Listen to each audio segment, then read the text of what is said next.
बोलिए श्री कृष्ण महाराज की जय। 15वां अध्याय। बशमतीपुरी आदि की वनिताओं का गोपी रूप में प्रागट्य तथा भगवान के साथ उनका रास विलास, मानधाता और सोबरी के संवाद में यमुना पंचाग की प्रस्तावना। नारद जी कहते हैं, राजन, ब्रज में सोनपुर के स्वामी नंद बड़े ही धनी थे।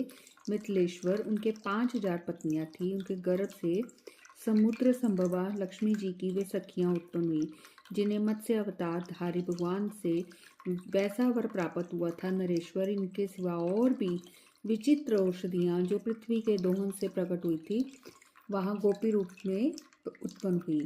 बशमतीपुरी की वे नारियां थी जिन्हें महाराज पृथ्वी का वर प्राप्त था। जाति स्मरा गोपियों के रूप में ब्रज में उत्पन्न हुई थी तथा नर नारायण के वरदान से अप्सराएं भी गोपी रूप में प्रकट हुई थी। सुतल वासिनी दैत्य नारियां वामन के वर से तथा नाग राजाओं की कन्याएं भगवान शेष के उत्तम वर से व्रज में उत्पन्न हुई।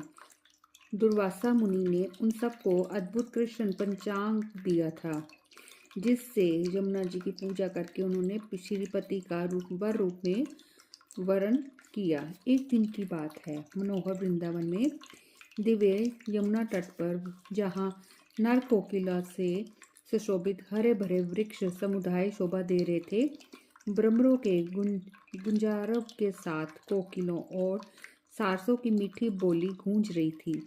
वसंती लताओं से आवृत तथा शीतल मंद सुगंध वायु से परिसेवित मधुमास में उन गोपांगनाओं के साथ मदन मोहन श्याम सुंदर श्री हरि ने कल्प वृक्षों की श्रेणी से मनोरम प्रतीत होने वाले कदम्ब वृक्ष के नीचे एकांत स्थान में झूला झूलने का उत्सव आरंभ किया। वहां यमुना जल की उताल तरंगों का कोलाहल फैला हुआ था। वे प्रेम विला गोपांगनाएं श्री हरि के साथ झूला झूलने की क्रीड़ा कर रही थी। जैसे रति के साथ रतिपति कामदेव शोभा पाते हैं, उसी प्रकार करोड़ों चंद्रों से भी अधिक कांतिमती कीर्ति कुमारी श्री राधा के साथ वृंदावन में श्याम सुंदर श्री कृष्ण सुशोभित हो रहे थे। इस प्रकार जो साक्षात परिपूर्णतम नंद नंदन श्री कृष्ण को प्राप्त हुई थी, उन समस्त गोपांगनाओं के तप का क्या वर्णन हो सकता है। नागराजों की समस्त सुंदरी कन्याएं जो गोपी रूप में उत्पन्न हुई थी, मनोहर चैत्र मास में यमुना के तट पर श्री बलभद्र हरि की सेवा में उपस्थित थी।